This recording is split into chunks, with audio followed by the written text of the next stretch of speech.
Cek. Wis, tes. Halo. Woi, halo. Nah, bisa mlebu ki. Wis mlebu ya. Halo adik-adik manis. Halo adik-adik manis. Jadi gini ya. Sekali lagi ini tuh cuma buat hiburan dan syukur-syukur kalau bisa buat edukasi plus informasi buat kalian. Man, asam marokwani. Dan juga ya wis lah aku lali. Wis ayo mulai weh. Bajingan ngene.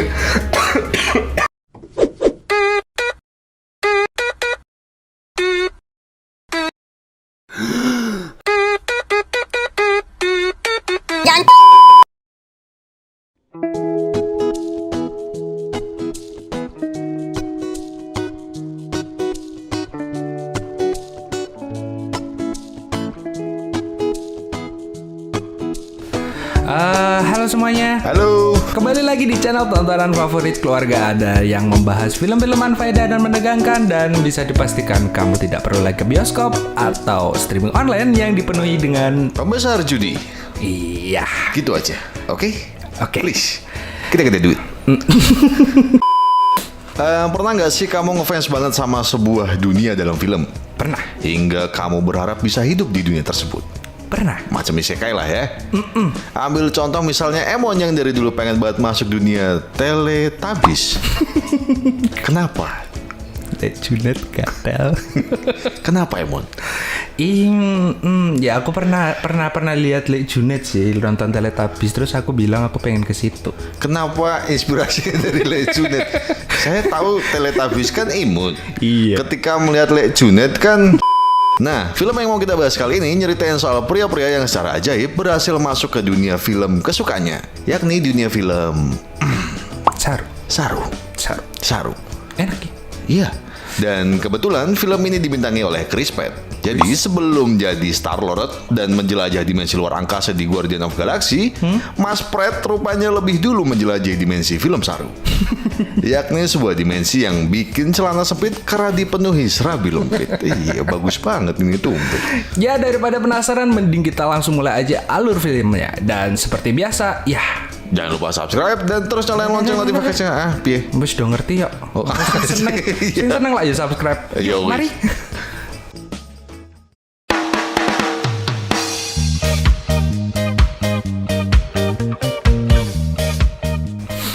Pada suatu hari, hiduplah seorang pria bernama Diamond Jim, atau singkatnya DJ. DJ adalah seorang pembuat film Saru yang amat tersohor dan legendaris pada masanya. Salah satu alasan film-film ini disukai adalah karena rentetan bintangnya yang sangat memanjakan mata. Seperti Mbak Anton Bliss yang dewasa dan berpengalaman, Dek Depni yang imut dan lugu, serta Tante Suzy yang gahar dan bengis. Dan yang terakhir ada Dek Bambi, yang jadi sorotan utama berkat pembawaannya yang sangat clone-able. Iya. Makasih Lek Junet. Terima kasih. Suatu hari DJ melelang sepaket koleksi film terbaiknya lewat iklan di televisi. Mendengar ini, karakter utama kita, yaitu seorang pria bernama Lester, langsung ikutan mau beli. Habisnya pun Lester disamperi sama temen karibnya sejak SD yang bernama Carl. Carl ngabarin kalau dia baru aja kelar interview dan diterima di kantor baru. Tapi sayangnya Carl belum ngabarin tunangannya kalau dia dapat kerjaan baru. Selama ini dia kerja di perusahaan milik calon mertuanya tapi nggak betah. Malamnya Carl makan bareng tunangannya, Tracy. Carl langsung memberanikan diri untuk ngabarin soal keinginannya untuk pindah kerjaan. Tapi rupanya si Tracy malah marah-marah dan melarang Carl untuk bertingkah semaunya. Dan Carl pun nurut. Karena bete tapi tetap takut sama bininya, Carl memilih nongkrong sambil minum-minum bareng Lester. Tapi tiba-tiba ada paketan yang tiba di depan pintu rumah mereka. Dan rupanya itu adalah sebuah kotak boot film Saru Dimension. Iya, kotak boot film Saru. Kotak boot itu apa? Kotak boot kerdus. Lester langsung senang bukan main. Dia bilang karena zaman dulu gak ada internet, dulu orang-orang pakai boot macam gini buat nonton film Saru. Masa iya sih? Kayaknya dulu saya masih pakai VCD. Iya, saya juga. Karena tidak sabar, Lester langsung ngajak Carl buat nonton bareng dalam booth tersebut. Tapi tanpa disangka, pas filmnya mau mulai, tiba-tiba booth tersebut bergetar dan bercahaya. Dan seketika, Lester dan Carl terbawa menembus sebuah lorong menuju dimensi lain. Carl dan Lester mendarat di sebuah tempat asing dan langsung disergap oleh 2 ekor polwan yang langsung menggerayangi dan memiting mereka berdua. Dia asik toh. Tanpa tahu apa salah mereka berdua sebenarnya, Carl dan Lester dibawa ke kantor polisi. Carl diinterogasi oleh seorang mas-mas kepala detektif bernama Rod Cannon. Ya belutnya begitu banget. Iya. Sementara Lester tiba-tiba didatangi mbak-mbak yang bawa pecut. Tanpa basa-basi, si mbak langsung mengeplak pipi Lester bolak-balik tanpa ampun. Tapi Lester mulai sadar kalau mbak-mbak pecut tersebut adalah Suzy, yakni salah satu aktris dari film Saru yang dulu sering ia tonton. Hafal ya?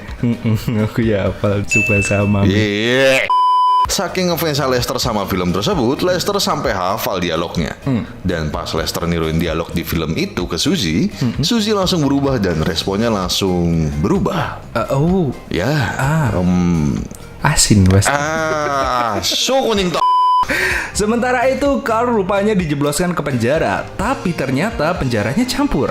Bukannya sedih karena di penjara, Carl malah dapat hiburan melihat 2 mbak-mbak napi yang bergulat dan adu susu. Ya, saya juga bakal diam kalau kayak gitu. Iya, saya juga. Ya, rusak.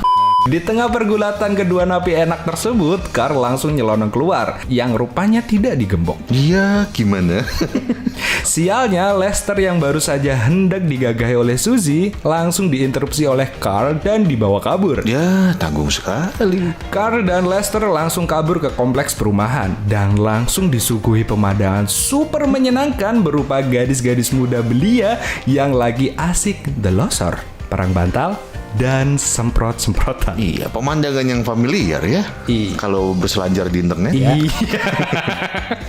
Rupanya tempat itu adalah asrama para gadis-gadis mahasiswi. Tak lama kemudian, Tante Antum keluar dan jadi juri lomba siapa yang paling basah, yang dimenangkan oleh Daphne. Kenapa lombanya? Gimana? Iya, lombanya seperti itu. Kenapa tiba-tiba lomba? Sensor mo. Melihat sosok-sosok yang kekal Yang ia kenal, gak ada yang kekal. Kekal dan abadi. Hah?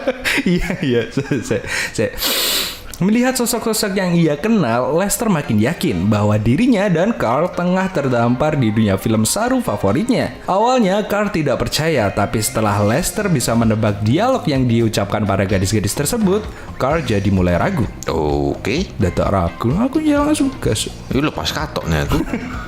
Di tengah kebingungan mereka berdua, tiba-tiba sosok DJ muncul dan menjelaskan bahwa mereka berdua tengah berada di dalam dunia film Saru. DJ juga bilang kalau mereka berdua nggak bakal bisa pulang sebelum mereka menjelajahi dunia ini. Terus DJ menghilang tanpa jejak. Berdasarkan arahan dari DJ, Lester dan Carl memilih untuk bersembunyi di asrama para mahasiswi di kamar yang berbeda. Iya, pintar sekali ya. Saya juga bakal kayak gitu, Pak. Aku ya mau cuy. Dan untungnya Lester dan Carl masing-masing disuguhi pemandangan Daphne dan Bambi yang asik joget sebelum ganti baju. Tapi karena terlalu asik menikmati pemandangan enak, mereka berdua pun ketahuan. Carl yang ketahuan oleh Bambi langsung jujur menjelaskan kalau dia berasal dari dimensi lain dan tiba di situ gara-gara booth film Saru. Sedangkan Lester mengaku bahwa dia adalah petugas inspeksi kebersihan dan bilang ke Daphne kalau boneka-bonekanya harus disita karena kurang higienis. Iya, ini kayaknya kok saya familiar sama adegan ini. Pura-pura mau bersihin, nggak bisa bayar, terus Iya. Bayar pakai apa ya, Mas? Pakai Karena nggak mau berpisah dengan boneka-boneka kesayangannya, Daphne memohon pada Lester bagaimana caranya agar bonekanya tidak diambil. Tebakanmu benar, Bang. Dan mereka malah...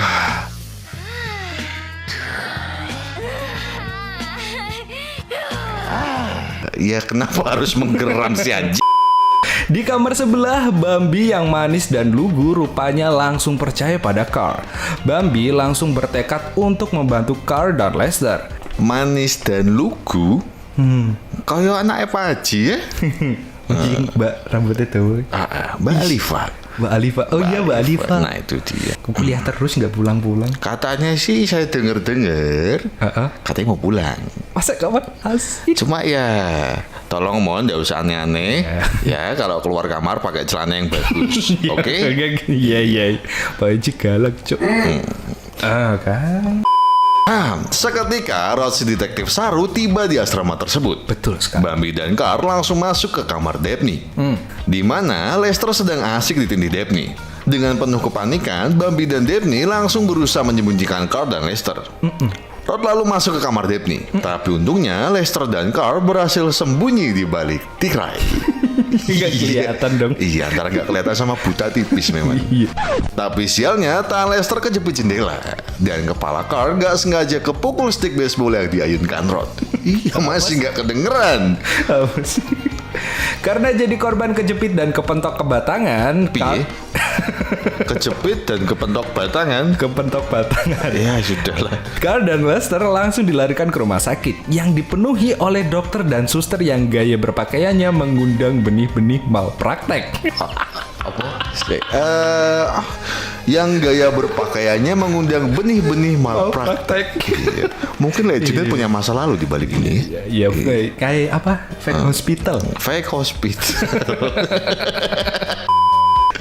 Sementara itu di kantor polisi, Rod dapat laporan dari salah satu polwan kalau Lester dan Carl ada di rumah sakit. Rod pun langsung mengutus Suzy dan dua bawahannya untuk pergi menangkap mereka. Dan di rumah sakit, Carl terbangun. Iya, cuma nempel. Iya, cuma kan emang biasa film-film begitu kan cuma ditempel, Pak. Oh iya, kan fake ya. Iya. Sementara itu, Lester malah hendak dimandiin oleh para suster. Tapi diam-diam Suzy datang dan langsung memplokoto kedua suster tersebut dengan cara memelintir tombol milik mereka sehingga mereka mulai lemas tak berdaya. tombol. Iya, saya penasaran tombol yang apa sih? Apa tombol reset? Ya emang bisa diputer sih. Suka sih. Suzy langsung mengikat Lester lalu mengambil sebongkah alat medis dari lemari. Tanpa basa-basi dan tanpa ampun, Suzy langsung